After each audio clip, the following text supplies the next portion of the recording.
fe. Salmo 19, versículos 7 al 14. Vamos a leer la segunda y tercera sección de este Salmo del rey David. Y dice así la palabra del Señor. La ley del Señor es perfecta, infunde nuevo aliento. El mandato del Señor es digno de confianza, da sabiduría al sencillo. Los preceptos del Señor son rectos, traen alegría al corazón. El mandamiento del Señor es claro, da luz a los ojos. El temor del Señor es puro, permanece para siempre. Las sentencias del Señor son verdaderas, todas ellas son justas. Son más deseables que el oro, más que mucho oro refinado, y son más dulces que la miel que destila el panal. Por ellas queda advertido tu siervo. Quien las obedece recibe una gran recompensa. ¿Quién está consciente de sus propios errores? Perdóname aquellos de los que no estoy consciente. Libra además a tu siervo de pecar a sabiendas. No permitas que tales pecados me dominen. Así estaré libre de culpa y de multiplicar mis pecados. Sean pues aceptables ante ti mis palabras y mis pensamientos, oh Señor, roca mía y redentor mío. Oremos al Señor. Señor amado, te damos infinitas gracias por tu palabra. Te damos gracias, Señor, porque tú nos has dejado esta palabra inspirada, inerrante, inspirada por ti, Señor, para enseñarnos, para corregirnos y para guiarnos. Te damos gracias, Señor, por ello, porque podemos ver tu perfección también aquí en tus palabras, Señor. Ayúdanos, Señor, a entenderla. Ayúdanos, Señor, a atesorarla y también a practicarla en nuestra vida. Oramos en el nombre y por los méritos de Jesús. Amén. Amén. La serie que comenzamos hoy día, que va a constar de 9 sermones durante los meses de mayo y junio, trata sobre un tema que hace algunos años no era muy típico o muy habitual, por lo menos en nuestro contexto de nuestra iglesia presbiteriana. Esta es la tercera serie de disciplinas espirituales que nosotros tratamos. La primera fue por allá por el año 2012, que se llamaba Abba. La segunda serie fue en el contexto de, recuerdo, Juegos Olímpicos, que se llamaba Las disciplinas de un atleta cristiano. No sé si recuerdan algunos que el que iba corriendo una imagen, una silueta, con todas las disciplinas espirituales hecha la silueta. Era muy lindo, fue uno de los primeros afiches que David Vilche hizo para nosotros. Y esta es la tercera serie que nosotros tratamos este tema, porque nos parece de tremenda relevancia tratar esto. Bueno, hoy día ya muchas iglesias en nuestra iglesia presbiteriana han tratado este tema y están apareciendo algunas cuestiones en publicaciones en internet, en páginas reformadas y algunos, digamos las cosas como son, ya se puso de moda. Entonces esto de ser muy piadoso ya se puso muy de moda con este método de disciplinas espirituales, ¿ya? Creo que fue John Piper, Tim Keller y John MacArthur quienes en una ocasión hacen algo sobre esto y como ellos son muy importantes, claramente para nosotros, ¿sí? El Señor nos ha regalado a esos hombres para escribir temas tan relevantes para la vida de la iglesia. Ya se puso más en boga este tema de las disciplinas espirituales. Pero esto de las disciplinas espirituales no es nada nuevo. Son disciplinas demasiado antiguas. Son cosas que la iglesia ha practicado por años. Desde el Antiguo Testamento, como meditar la palabra del Señor, tener una vida de oración estricta y permanente, el ayuno, la comunión entre los hermanos, etc. Les quiero explicar qué significa que es una disciplina espiritual, ¿ok? Lo primero que debemos entender para saber lo que es una disciplina espiritual es lo siguiente. Primero, ¿qué es una disciplina? ¿Por qué razón? Porque es algo que uno hace. Son acciones. Son cosas que hay que hacer. ¿Ya? Una disciplina es algo que uno hace. ¿Y por qué son espirituales? Uno tiende a pensar de que son espirituales porque vienen del corazón nuestro, de nuestro espíritu. No. Son disciplinas motivadas por la gracia de Dios, por el Espíritu Santo, y que afectan nuestra vida espiritual. ¿Ya? Por eso se llaman disciplinas espirituales. ¿Ya? Y pueden enmarcarse, cualquier práctica de disciplina espiritual puede enmarcarse en lo que se ha llamado tradicionalmente en la teología reformada los medios de gracia. ¿Alguien sabe cuáles son los medios de gracia? La palabra, la oración y los sacramentos. ¿Ya? Esos son los medios de gracia. O sea, son elementos o acciones por las cuales somos auxiliados y llenados de la gracia de Dios. ¿Cierto? Cualquier disciplina espiritual se puede enmarcar en alguno de esos tres elementos. Cualquier disciplina espiritual relacionada con la lectura, estudio, meditación, memorización de la palabra está en el medio de gracia, palabra de Dios. Cualquier disciplina que tenga que ver con la oración, como la oración, el ayuno, la confesión, etc., está en el medio de gracia sobre la oración. Y cualquier disciplina espiritual comunitaria, como la adoración, como la comunión, etc., como el Día del Señor, está enmarcada en lo sacramental o lo comunitario. ¿Ya? Entonces podemos enmarcar en cualquiera de estas: palabra, oración, los sacramentos. Palabra, Biblia, Cristo. Oración, nuestra relación con Dios. Sacramentos, comunidad. Cualquier disciplina espiritual. También debo decir que las disciplinas espirituales son actividades y no actitudes. ¿Qué quiero decir con esto? Que el Señor nos manda y nos llama a orar, a leer la palabra y a tener comunión entre los hermanos, ¿o no? Si hacemos eso, no necesariamente tenemos un nivel espiritual distinto. No por hacerlo. No sé si me explico. No por hacerlo, sino que es una consecuencia posterior de hacerlo. Ya lo voy a ir explicando. Entonces, la disciplina espiritual es una disciplina que está avalada por la Biblia. Por ejemplo, yo digo, en la oración encuentro paz en el Señor. Y alguien puede decir, yo encuentro paz en el Señor en la jardinería. ¿Porque alguien puede encontrar esa paz en la jardinería o no? Puede ser. Pero no puede clasificar esa actividad como estrictamente una disciplina espiritual. Porque mientras uno jardinea, claramente uno mira la creación de Dios y puede darle un conocimiento de Dios que el mismo salmo que acabamos de leer antes de los textos anteriores dice que se la puede dar. Los cielos cuentan la gloria de Dios, el firmamento, la obra de sus manos, etcétera, etcétera. Es posible.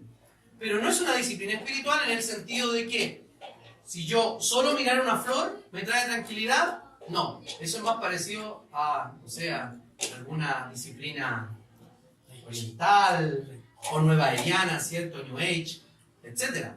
O pachamamística, como normalmente las conocemos nosotros. No, las disciplinas espirituales deben estar avaladas por la palabra de Dios.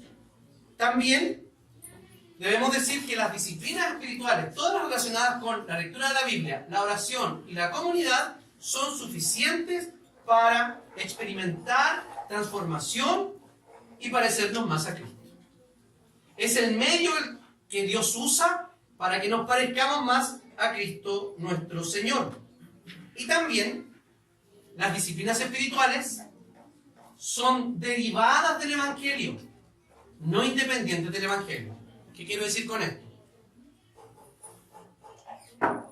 Que las disciplinas espirituales solo nos pueden dar un conocimiento más profundo de lo pecador y necesitado que estoy por Dios y de la santidad de nuestro Señor.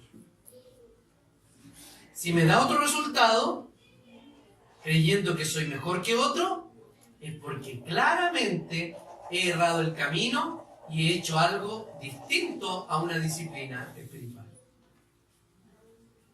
¿No es así? Porque el creer que el solo hecho de levantarme cada mañana a las 6 de la mañana para orar, o a las 5 de la mañana para orar, o porque completo un plan de lectura bíblica anual cada año, si solo por ese hecho yo creo que me parezco más a Cristo, me estoy transformando ¿en qué? En un fariseo. El leer la Biblia una vez al año y levantarme a las 6 de la mañana cada día para orar y leer la Biblia me debe traer una mayor profundidad de conocimiento mío y conocimiento de Dios. O sea, una disciplina espiritual bien utilizada y no puesta como un fin en sí misma, me va a permitir claramente parecerme cada día más a Cristo. ¿Ok? Hay un señor que se llama Donald Whitney que dice lo siguiente sobre una definición de disciplinas espirituales. Las disciplinas espirituales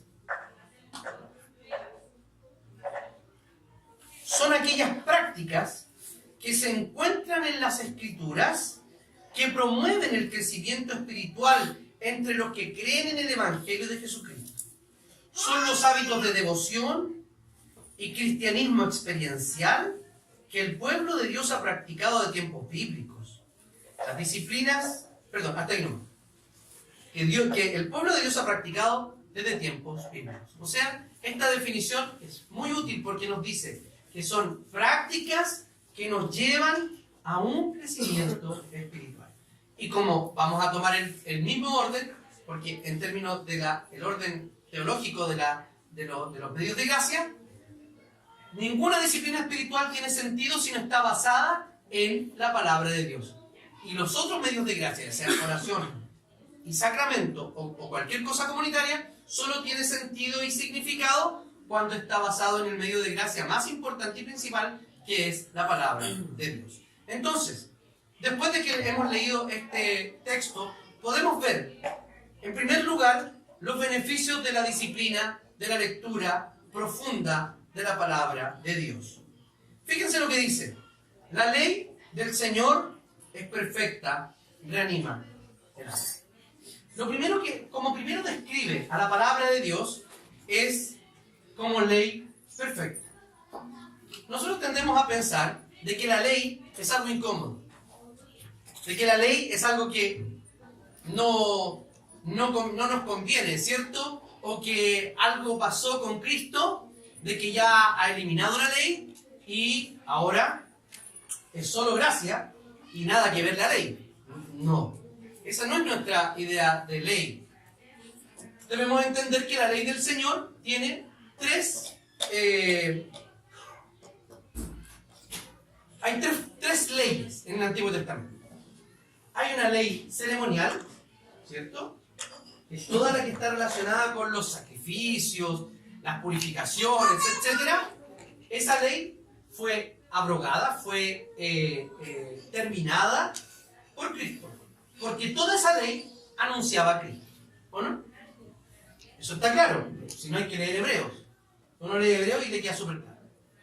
La segunda ley, o el segundo tipo de ley que había en el Antiguo Testamento, es la ley civil. ¿Y por qué ya no se aplica en la iglesia la ley civil? Como, no sé, todo lo relacionado con el gobierno, con las leyes, con las penas, con las puniciones, todo lo que lo que era castigar el pecado y el delito, ya no se puede hacer dentro de la iglesia de esa forma, porque la iglesia ya no es un estado. Y punto, estamos dentro de otro estado. Pero el decálogo, los 10 mandamientos, nunca han sido derogados. Jamás. Por el contrario, el decálogo se dio una vez que el pueblo ya fue liberado. No le dijo Dios al pueblo, oigan, ¿saben qué? Pórtense bien. Aquí tienen la ley para que se porten bien y después los voy a liberar de Egipto. No, ¿qué hizo? Primero los libera de Egipto y de ahí, ¿dónde los lleva? Al Sinaí. ¿Quién les entrega? La ley. Para que se porten como el pueblo libre que son. La ley funciona exactamente igual hoy día. Como dijo Jesús, si me aman, entonces guarden mis mandamientos. Entonces, ¿qué habla de esta ley? No habla de una ley que nos aprieta o nos aplasta, no para nada, sino que una ley que reanima el alma. Queridos hermanos, cada vez que nos acercamos a la palabra del Señor, nuestras cargas son alivianadas. La ley del Señor no nos pesa, muy por el contrario, el yugo de Cristo es un yugo fácil. ¿Saben que esta palabra dice que trae refrigerio, ánimo, fortaleza interior? ¿Cuántas veces hemos estado necesitados de eso? De refrigerio, de ánimo, de fortaleza, de que nuestra alma sea reanimada. ¿Cuántas veces? ¿Y qué es lo que hacemos habitualmente cuando necesitamos eso? ¿Qué hacemos? ¿Vamos a la Biblia? Fíjese, cada vez que necesitamos ese aliento, esa renovación, lo que hacemos es alejarnos de Dios. ¿Cuántas veces se ha quedado en la casa porque se siente mal espiritualmente? ¿No le parece un absurdo? ¿No le parece eso un absurdo? No, es que ¿saben qué? Me siento tan mal que yo no voy a ir al médico. Me duele tanto la cabeza que 2 paracetamoles y un ibuprofeno. No, yo no me voy a tomar eso. ¿Qué les parece ese análisis, ese abordaje de una enfermedad? ¿No es ridículo? Es completamente ridículo. Porque si me siento mal, lo que me den. Si usted quiere envenenar a su esposo o su esposa, ese es el momento. Cuando están enfermos se va a tomar lo que sea. Sobre todo nosotros los hombres. ¿Cierto? ¿O no, Gatita? Yo me dieron remedio, me los tomé. Yo soy súper malo con los remedios porque siempre creo que me va a pasar algo con los remedios. Como yo tengo hipertensión, no, consulto primero. Llamo a mi doctor, tengo una amiga, que ya la tengo por concha. La llamo y le digo, oye, ¿saben qué? No, tranquilo. O si no, ¿dónde está la mica? Ah, estás en tu casa la mica. O llamo a la mica. Oye, mica, esta cuestión. No, te va a hacer mal para la presión. Y ahí me lo tomo. De verdad, no se rían. Ahí me tomo recién el remedio. Ya. Pero cuando estoy muy enfermo, me lo tomo nomás. Porque sé que me va a hacer bien. Me va a recuperar. Pero nosotros, ¿qué hacemos? Esa torpeza humana. ¿De qué? De alejarnos del remedio que nos va a reanimar. De no querer tener ningún tipo de comunión con Dios. De reproducir la torpeza adánica. Pecamos, nos sentimos mal, estamos mal espiritualmente. ¿Y qué hacemos? Nos escondemos. Nos escondemos de Dios. Primero, reanima el alma. Luego dice el testimonio. Habla luego, le va dando distintos nombres a la palabra de Dios. Dice que es firme y da sabiduría al ingenuo. Díganme, ¿cuántas veces nosotros hemos necesitado sabiduría para la vida? ¿Cuántas veces? Muchas veces, ¿cierto? ¿Y a quién van a preguntarle? Le van a preguntar a un hermano más adulto, viejo en el evangelio, o le van a preguntar al pastor. Ya, eso está bien.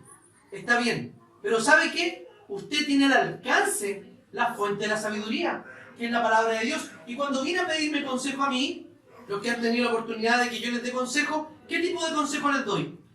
No, ¿sabéis qué? Yo no creo nada. Yo creo que la palabra del Señor tiene respuestas. Y que la palabra del Señor nos da ciertas libertades, espacios de libertad para decidir. Pero también nos pone límites para decidir.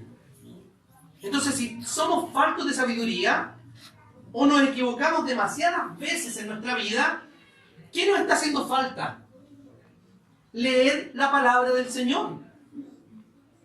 O sea, la sabiduría no es un archivo que se descarga, no es una aplicación. Estamos acostumbrados a solucionar todas las cosas con aplicaciones, ¿o no? Una aplicación para esto, una aplicación para esto, aplicación para sabiduría. Ya, no existe tal cosa. No hay aplicaciones para sabiduría. La sabiduría o el desarrollo de la sabiduría necesita una disciplina. ¿Y la disciplina cuál es? Disciplina para leer la palabra de Dios y ser constantes en el estudio profundo de la palabra. Entonces, el Señor dice, si usted es ingenuo, o si usted es sencillo, o si usted es torpe, bueno, el Señor le ha dado, o lo que le ha ocultado a los sabios, se lo ha dado a usted. Mira lo que dijo Jesús sobre esto. Por aquel entonces Jesús dijo, Padre, Señor del cielo y de la tierra, te doy gracias, porque has ocultado todo esto a los sabios y entendido, y se lo has revelado a los sencillos. O sea, nosotros, sencillos, torpes, tenemos sabiduría disponible en la palabra de Dios. Y está allí. Es solo cosa de tomarla. Por eso es una disciplina. Porque hay algo que hacer.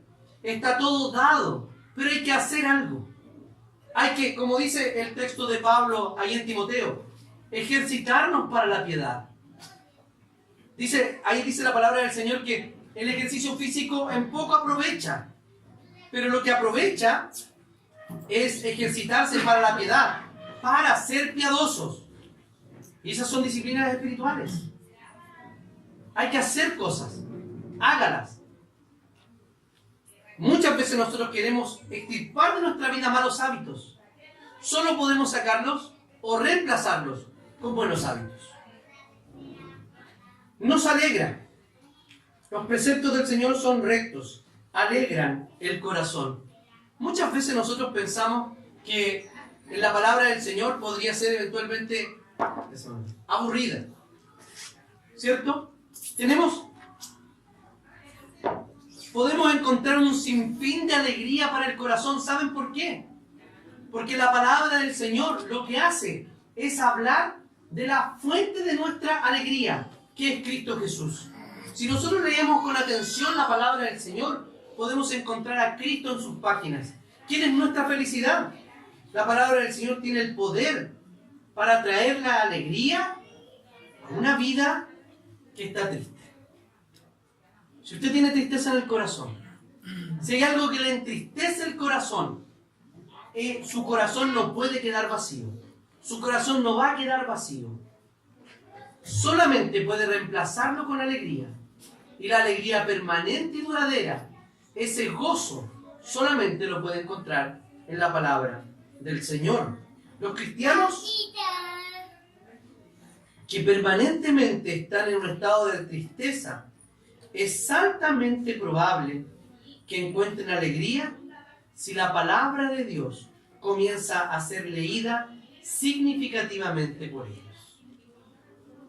Si su estado permanente es depresivo, si su estado permanente es triste, no es que le esté sobrando tristeza. Lo que le está faltando es palabra de Dios. Evalúe su vida. ¿Cuántas veces durante la última semana leyó la Biblia? ¿Cuántas veces? Los panes de vida no cuentan. Ni el texto diario de la Biblia del teléfono tampoco cuenta.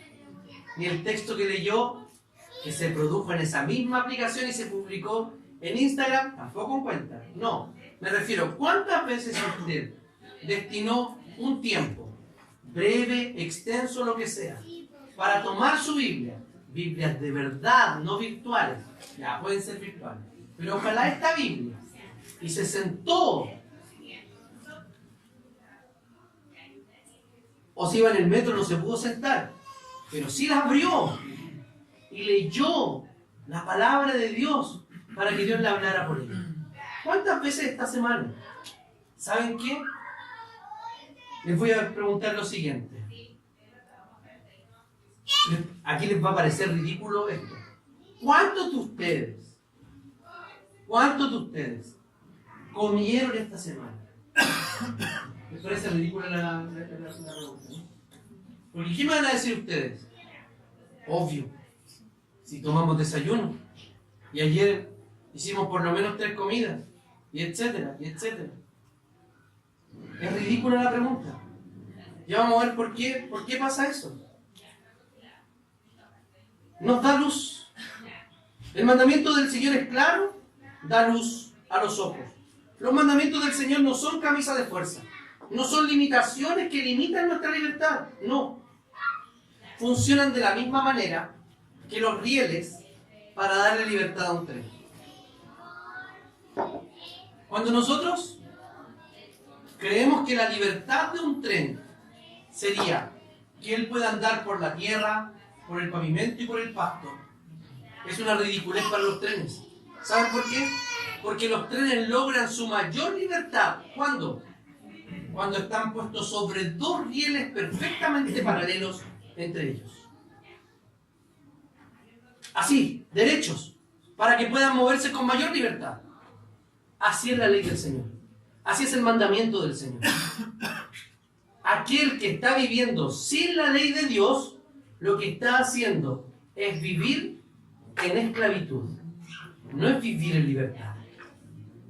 Cuando uno ha desechado la ley de Dios para su vida y ha querido autonomía, que es ser ley para sí mismo,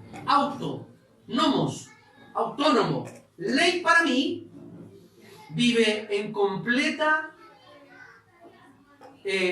esclavitud de su propio anhelo de libertad. Porque déjeme decirle que los seres humanos no estamos diseñados para gobernarnos a nosotros mismos. Estamos diseñados ¿para qué? Para adorar y para obedecer a un ser superior. Si usted pretende hacer otra cosa, no va a funcionar en su vida. Absolutamente nada. ¿Sabe por qué? Porque en definitiva, lo que va a buscar es otro ser superior. Inventarse otro ser superior para rendirle cuentas y para servirle a él. Para adorarle a él. Adorar al Dios verdadero y seguir sus preceptos nos da verdadera libertad y verdadera luz. ¿Quiere vivir en libertad? ¿Quiere vivir en luz? Deje los ídolos. Conviértase al Señor. La libertad como un ídolo donde se sacrifican todas las libertades de todos, los derechos de la mayoría y se ensalza el capricho y la locura de la minoría gobernante. Eso no está sucediendo solo hoy día. Eso ha sucedido toda la vida cuando las minorías comienzan a gobernar. La luz que trae la palabra de Dios nos trae la verdadera luz a nuestros ojos. Nos da seguridad. ¿Saben por qué? Porque dice, el temor del Señor es puro, permanece para siempre. Fíjense que pone aquí el temor de Dios como describiendo la propia palabra de Dios. Dice que es puro, que permanece para siempre. Esto quiere decir que la pureza de la palabra de Dios nos trae seguridad. ¿Saben por qué? Porque los dichos de los hombres, las promesas de los hombres, siempre cambian. ¿O no? ¿Qué pasa con las personas que ponen la confianza en sus propios líderes espirituales? Tarde o temprano, ¿qué pasa? Son defraudados. ¿Y eso es una novedad? No, no es una novedad. Es como, no sé, es como ser hincha de la Católica. Si saben que van a perder, tarde o temprano, ¿o no? Eso pasa. ¿Cuánto hay hoy día? Hay uno solo, no. Hay 2, chuta, 3. ¡Oh, son hartos! Pensábamos que habían 3 nomás aquí, habían 2 escondidos. Ustedes estaban escondidos, les daba vergüenza.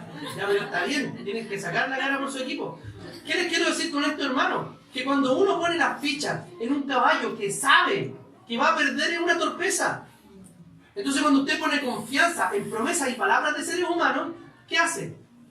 Una torpeza que no se hace, que no se debe cometer, pero lo hacemos constante, permanentemente. Bueno, ¿qué nos dice aquí? Que las palabras del Señor permanecen para siempre, que son total y absolutamente seguras. Si usted quiere confiar en algo, confíe en la palabra del Señor. Pero para confiar, ¿qué tiene que hacer? Conocerla, leerla, meterse aquí, profundizar en la palabra de Dios. Los decretos del Señor son verdaderos, son todos justos. La palabra del Señor, toda, completa, es verdadera. Ustedes saben que nosotros hace algún tiempo hemos sufrido una división como denominación. Y hemos sido acusados de que la palabra de Dios, de que hemos abandonado la palabra de Dios.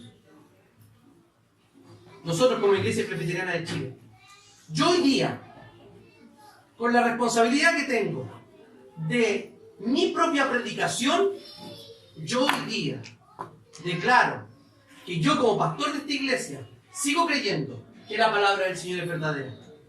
Sigo creyendo que la palabra del Señor es total y absolutamente palabra de Dios, inerrante, inspirada por Dios, que no es solamente un testigo de la revelación, que no es que contenga la palabra de Dios, sino que es regla absoluta de fe y práctica para mi vida y para la vida del consistorio que yo dirijo y de la iglesia que yo presido. Esa es la palabra del Señor. Si tenemos otra idea de palabra de Dios, estamos totalmente perdidos y hemos salido de la ortodoxia cristiana. Porque si esa acusación fuera verdad, entonces sí, no somos cristianos. No somos creyentes. Aquel que no crea que la palabra de Dios es palabra de Dios. Entonces, yo sí creo y creemos todos acá que los decretos del Señor son absolutamente verdaderos. Tenemos seguridad y verdad aquí. ¿No es lo que hace habitualmente la sociedad hoy día? Buscar la verdad. Aquí está la verdad. Y no solo aquí, sino no solo en la palabra escrita, sino también en la palabra encarnada que es Cristo Jesús. Porque él mismo dijo, yo soy el camino, yo soy la verdad y yo soy la vida. Nadie viene al Padre sino por mí. Y eso creemos con absoluta certeza. No hay caminos alternativos. No hay forma de llegar al Padre. Ni por otra religión, ni por buenas obras, nada. Solamente creyendo en Cristo Jesús. Esa es la única forma de salvarse y de llegar al Señor.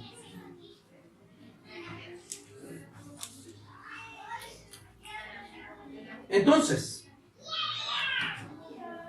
la palabra del Señor es suficiente para la vida. La palabra del Señor debe ser un tesoro preciado. No ponga el estudio de la palabra de Dios, no ponga el deleite en la palabra del Señor sobre otras cosas. Miren lo que dice el salmista. Son más deseables que el oro. Son mucho más que oro refinado. Son más dulces que la miel que destila del panal. ¿Qué nos está diciendo aquí el salmista? Priorice. Priorice. Y aquí voy a hacer preguntas. ¿Cuántos tienen Netflix? Ya levanten la mano. Yo tengo. Baje su mano. ¿Cuántos tienen redes sociales? ¿Cierto? ¿Cuántos van a ver Game of Thrones hoy día en la noche? Hay poco aquí, gotitas. Ya, pero ¿quién va a ver el capítulo que se viene? Creo que fue muy terrible el anterior. Ya. ¿Sí? Díganme lo siguiente. ¿Cuánto tiempo usted le dedica a la palabra de Dios por sobre o por debajo de sus entretenciones? ¿Quién sale ganando? Si yo le pidiera que me relatara la serie que está viendo, ¿lo podría hacer? La serie. ¿Quién está viendo una serie? Cualquier serie. Si ya levantaron la mano, levanten la mano. Yo estoy viendo una serie. ¿Quién me podría relatar la serie? Todos, ¿no? Porque se la saben. Y algunos se transforman ¿en qué? En promotores de la serie. ¿Qué dicen? Oh, tenéis que verla. Tenéis que verla. ¿O no? Ahora pregunto. Ahora viene la buena pregunta. ¿Cuántos de ustedes podrían relatarme esta historia? Ahora. En 5 o 6 palabras. ¿Saben por qué no puede hacerlo? También lente. Todo el rato. ¿Saben por qué no puede hacerlo? Sencillo. Porque no la conoce. Es tiempo de conocer esto. Lo más importante, queridos hermanos. Y no digo con esto. Voz del cajón del diablo, como decía, creo que era Gigi Ávila, ¿cierto? No estoy diciendo eso. No, la cultura es linda. ¿Saben por qué? La Escritura dice que debemos pensar en todo lo bueno, en todo lo amable, los bellos, lo de buen nombre. Eso está bien. Yo creo que el arte cabe aquí. Las cosas bonitas. A los que les gusta el diseño, no sé, etc. Eso cabe aquí. Porque también es manifestación de la gracia divina, de la gracia común. Pero cuando eso reemplaza el verdadero deleite, que es la palabra del Señor, estamos completamente equivocados. Y lo que quiero decir sobre la comida, ¿se acuerdan? ¿Quién le dio el hambre a usted? ¿Quién le dio esa sensación de hambre? Ese, ya llamémoslo instinto de comer. ¿Quién lo puso? Dios. ¿Para qué? Para no morirnos de hambre. Algunos lo usamos más que otros. ¿Sí? O a algunos no se les nota. ¿Sí? Pero están igual de enfermos. Yo pongo el ejemplo de mi primo, que tenía varios kilos menos que yo y ha tenido infartos, por ejemplo. Ya. Dios nos dio el hambre, ¿cierto? ¿Y quién nos provee el alimento? Dios. ¿Quién come? ¿Quién come? Nosotros. Dios nos dio el hambre y Dios nos dio la comida. ¿Quién come? Nosotros.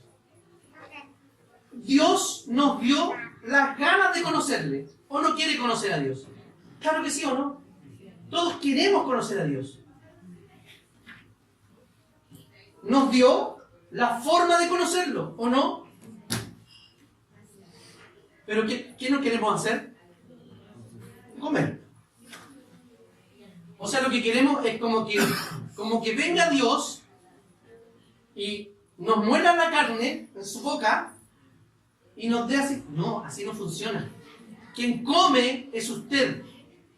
Quien se alimenta de la palabra de Dios es usted. Dios le dio las ganas de conocerle. Dios le dio la forma de conocerle. Ahora, no es tan automático. En las cosas espirituales no es automático. Hay que hacer un esfuerzo. Esfuércese por conocer al Señor. De eso se trata la disciplina. De esforzarse por conocer a Dios. ¿Cómo crecemos entonces con esta disciplina? Fíjense, la tercera parte del Salmo nos dice que David muestra o describe una naturaleza humana. Miren, David sabe que no puede tener una obediencia perfecta a la ley. Porque fíjense lo que primero dice. ¿Acaso hay quien reconozca sus propios errores? Primero, él está diciendo que no nos es natural. Siempre tendemos ¿a qué? A autojustificarnos. Y eso es muy raro porque nosotros ya estamos justificados. Y es una tontera querer autojustificarse si ya fuimos declarados justos. Pero queremos seguir justificando. No, es que yo esto. Dios sabe que no sé, que si el Señor, al final el Señor tiene la culpa. ¿Para qué me hizo así? ¿Para qué me hizo así si sabe cómo me pongo? No. Esa no es la actitud correcta. Cuando leemos la palabra del Señor o cuando leemos la Escritura o estudiamos la Escritura, podemos reconocer nuestro pecado. Por eso que David, ante la palabra del Señor, que es perfecta, que es digna de confianza, etc., dice, o pide auxilio porque sabe quién es. La Biblia le muestra quién es y dice, perdóname por los que no puedo recordar. Sabiendo que él le cuesta reconocer sus pecados y acordarse de los pecados, hay algunos por los que no se acuerda y le pide: Señor, por favor, perdóname esos pecados. Recuérdame esos pecados para pedir perdón. David sabe que el ser humano está inclinado a recordar solo lo bueno, ¿o no? Por ejemplo, aquí esto es para los más prejuiciosos. Se hace una impresión inmediatamente de una persona, ¿cierto? Y luego dicen: ¿viste? Siempre la chunta. Siempre sé. No, no es siempre. ¿Saben por qué? Porque esa persona prejuiciosa, que se hace una idea anterior con respecto a una persona, va guardando en su disco duro solamente las veces que le chunta, no las veces que se equivoca, ¿cierto? Y ahí nunca salimos ganando en nada, pero ahí los hombres somos menos prejuiciosos que las mujeres. Eso es verdad, ¿cierto? Y no lo digo de prejuicioso. Entonces, nos da una conciencia de nuestro pecado. Nos lleva a reconocer, queridos hermanos, la palabra de Dios, que la lucha contra el pecado no podemos darla solos. Cuando no leemos la Escritura y queremos pelear con nuestro pecado, estamos peleando piluchos, desarmados, sin armadura, absolutamente nada. Miren lo que dice: no permitas que la soberbia domine a este siervo tuyo. Líbrame de cometer grandes pecados y nadie podrá entonces culparme de nada. No permites que la soberbia me domine. La soberbia es producto de no reconocerse pecador. Es justificar los pecados lejos de la cruz. Buscar justificación sin Cristo. Es pecar, pero buscar en lo íntimo del corazón de que yo tenía motivos suficientes para ese pecado. Alguien me dañó y hago esto y otros son peores. Así que no estoy tan mal. La autojusticia es producida ¿por qué? Por la soberbia de nuestro corazón. David pide que el Señor le libre del pecado. Como la oración que nos enseñó el Señor: no nos metas en tentación, sino líbranos del mal. Y nadie podrá culparme de nada. El verso denota la necesidad que tenía el salmista de ser liberado de la culpa y de la condenación. No es nuestra obediencia a la ley, y David lo sabía, la que lo salvaba, sino la obediencia que Cristo nos ha imputado. Él vivió la vida justa que la ley exigía y murió por nosotros para pagar nuestros pecados y nuestro incumplimiento de la ley. La lectura de la Biblia, queridos hermanos, le da el lugar que le corresponde a Dios. Vemos a Dios como realmente es. Nos saca de nuestra idolatría, no de ídolos falsos, sino de hacernos una idea de Dios que no está en la Biblia. Porque cuando nosotros nos hacemos un Dios a nuestra imagen y a nuestra semejanza y no adoramos al Dios de la Biblia, somos idólatras. Cuando hipertrofiamos a Dios, cuando uno de los atributos de Dios lo ponemos como único atributo, no, si Dios es amor, amor, amor, amor, amor, amor, amor, y en ninguna parte aparece la justicia de Dios.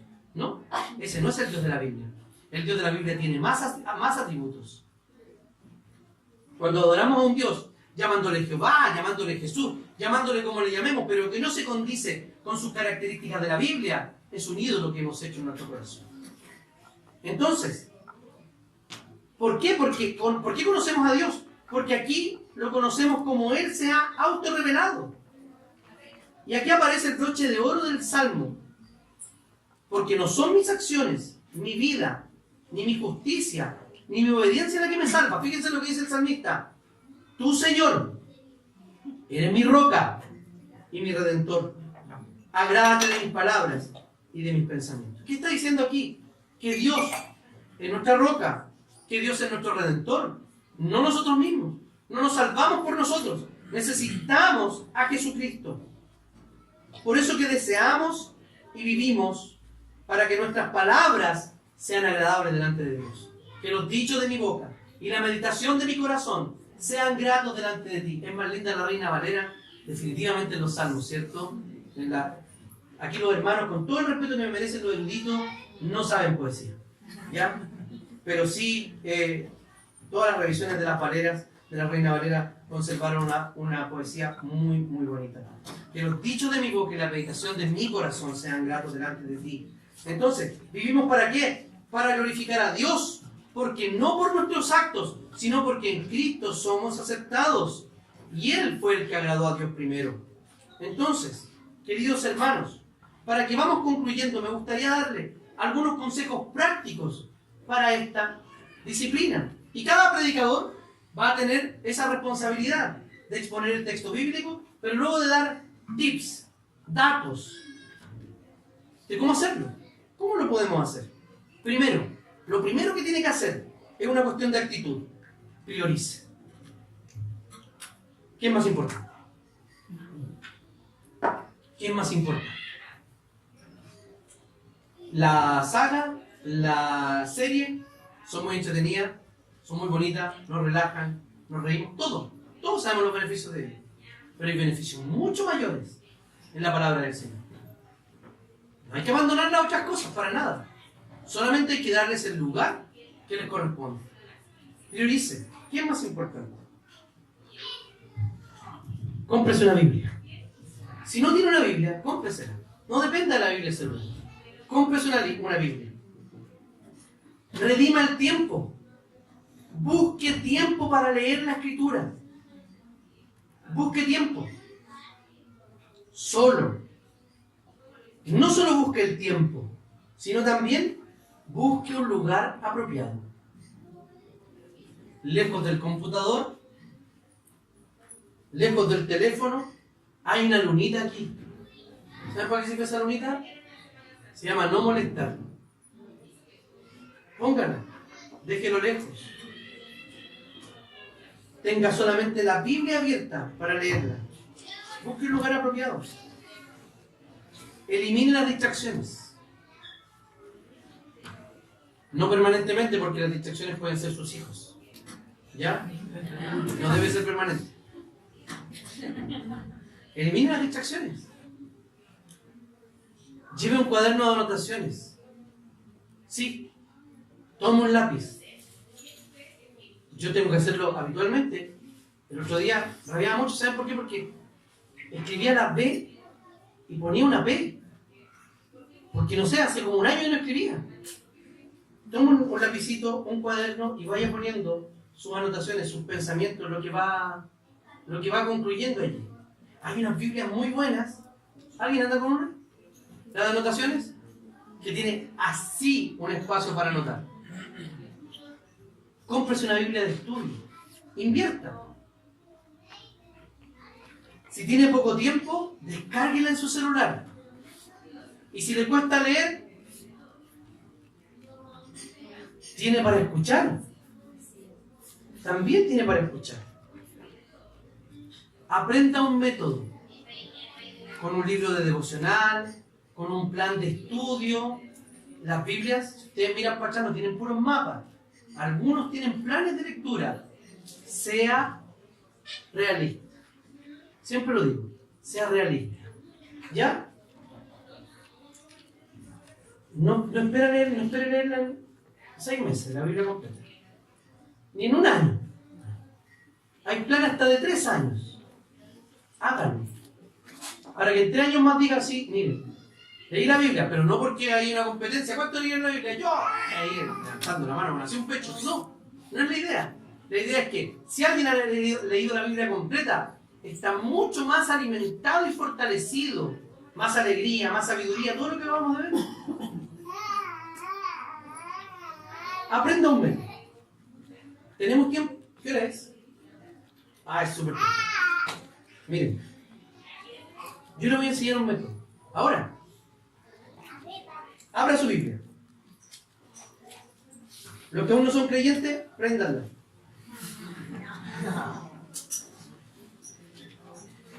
Miren, el 10, mismo texto.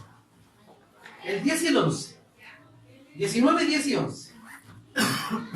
Voy a leer en... No tengo ni una Reina Valera. ¿Alguien con Reina Valera, por favor? Que la lea. El 10 y el 11 con Reina Valera. Decía, ¿Sí? deseables son más que el oro y más que mucho oro refinado, y dulce más que la miel y que la estila del panal. Un siervo es además amonestado con ellos, es guardarlos, hay grande galardón. ¿Está hablando de qué? De la ley del Señor, ¿cierto? Cuando dice que son más deseables que el oro, son mucho más que oro refinado. Lo que está diciendo aquí el salmista, no he dicho el método. Este método se llama lección divina. Que aquí yo voy a contar una anécdota. La primera vez que yo se las comenté a pastores presbiterianos, ¿saben lo que me dijeron? Esa cuestión es más católica. Y ahí quedó mi método. Bueno. Ahora están todos loquitos con la lección divina. ¿Saben por qué? Porque como dije, Tim Keller y John Piper la hicieron en una cosa así como un evento masivo y enseñaron el método. Entonces, después que ellos lo respaldaron, bueno, todo bien. Pero este método es muy antiguo. La lección divina viene de mucho tiempo. Se cree que Calvino la practicaba, se cree que Charles Hodge, los que conocen de teología sistemática, también practicaba este método y algunos puritanos también lo practicaban. Miren, la primera parte de la lección divina es la lectura o la lección. Yo les voy a entregar en el transcurso de la serie, les voy a regalar, ya lo diseñé, está listo, pero no lo he impreso, un marcador de Biblia con esto, ¿ya? Entonces la pregunta que se debe hacer en la lectura es, ¿qué dice el texto? Lo primero que debemos saber es qué decía el salmista en el texto. Y uno puede consultar allí, si es necesario, una Biblia de estudio, un comentario bíblico, para saber qué es lo que quiso decir el salmista. ¿Y qué es lo que estaba haciendo aquí el salmista? El salmista lo que estaba haciendo en estos versículos es poner la ley de Dios en el lugar que le correspondía al lugar que le correspondía en medio del pueblo. ¿Por qué razón? Porque nosotros podemos ver que los cambios que se produjeron en el pueblo de Israel siempre giran en torno a la palabra de Dios. ¿Recuerdan el avivamiento de Josías? Cuando la iglesia del Antiguo Testamento se produjo un avivamiento, fue cuando encontraron el libro de la ley y lo leyeron y el pueblo se arrepintió. Por lo que pasó en la época de Esdras. Lo que está haciendo el salmista es tomar la palabra de Dios y ponerla de nuevo en el centro del pueblo. ¿Cierto? Son más deseables que el oro y más que mucho oro refinado. Son más dulces que la miel, miel que destila del panal. Cuando habla de la miel, para el pueblo judío tenía mucho sentido. ¿Saben por qué? Porque la tierra prometida era descrita como ¿qué? Como la tierra donde fluía leche y miel. Entonces, esa figura para el que leía el Salmo originalmente o lo cantaba en el culto judío, era muy importante porque hablaba de un alimento fundamental de la tierra que Dios les había prometido. ¿Ya? La primera pregunta es, ¿qué dice el texto? La segunda pregunta es la que siempre nos hacemos primero, que es la meditación, o la meditación. ¿Qué me dice el texto? Y allí los voy a invitar a ustedes que lo lean solitos y digan qué les dice a ustedes ahora. Y les va a decir algo distinto a cada uno probablemente. ¿Saben por qué? Por la situación de vida que están viviendo, por el dolor que viven, por la alegría que viven, por el pecado que cometen, etc. Si lo leemos solitos, solamente el 10. Son más deseables que el oro. Son más que mucho oro refinado. Son más dulces que la miel que destila del pan. Yo les voy a comentar lo que a mí me dice. A mí, este texto es un texto de reprensión. ¿Saben para qué?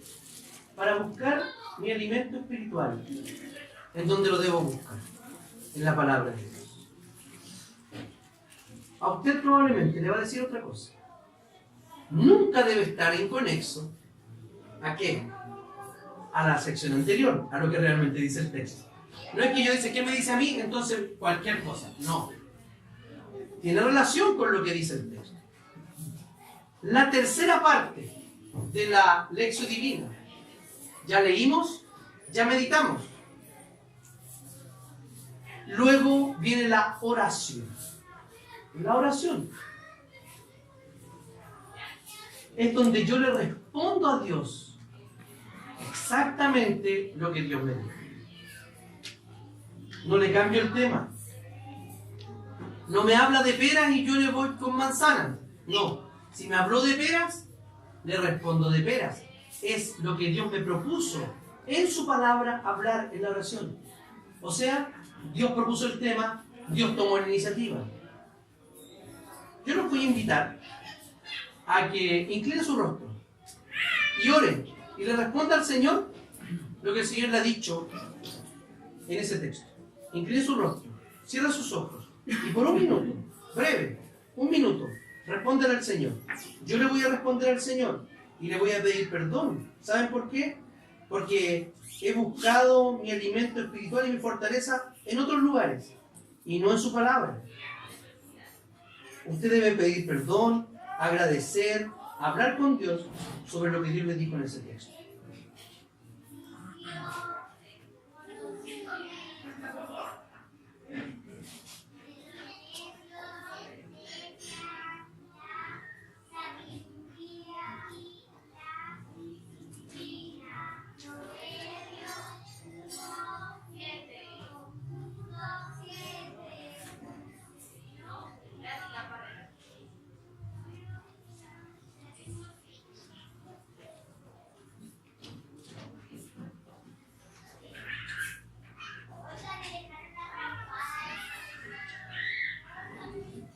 Les voy a pedir que vayan levantando su rostro. La cuarta parte y la última parte de la lección divina, ¿saben lo que es? ¿Saben cuál es? Es la contemplación y la acción. Es maravillarse. Es decir, wow, el Señor me habló. Porque ¿saben lo que pasa cuando nosotros leemos la Biblia y no somos conscientes? Es que Dios nos habla. Una persona de aquí de esta iglesia me decía, tengo una compañera de trabajo que Dios le habla todos los días. Claro, pero ella le está hablando cosas al oído. A nosotros nos puede hablar todos los días la palabra verdadera de Dios. Aquí, en la Escritura. Hágase la siguiente pregunta. Esta es la pregunta que hay que hacer en el cuarto paso. ¿Qué me pide Dios que haga? ¿A qué acción me está llamando? Un método. No es en sí mismo santo, ni perfecto, ni nada. Pero si encontramos un método para leer la Biblia, para orar al Señor y para disciplinarnos en esa lectura, es absolutamente bueno. Busque un método, hágalo. No se siga perdiendo las bendiciones y los beneficios que tiene la palabra del Señor para su vida y para su crecimiento espiritual. Oremos al Señor. Señor, te damos gracias en esta mañana por tu palabra, porque tú nos invitas, Señor, a conocerte en ella, porque tú nos mandas, Señor, y estás interesado que te conozcamos, porque tú te has revelado en tu palabra y en tu Hijo Jesucristo. Te damos gracias, Señor, por tu autorrevelación, porque podemos conocerte. Y te pedimos perdón, porque tú, Señor, habiendo revelado tanto, perdemos interés, no queremos alimentarnos y no queremos conocerte. Te rogamos que aliente nuestro corazón para leer la Escritura y conocerte cada día más. Oramos en el nombre y por los méritos de Jesús. Amén.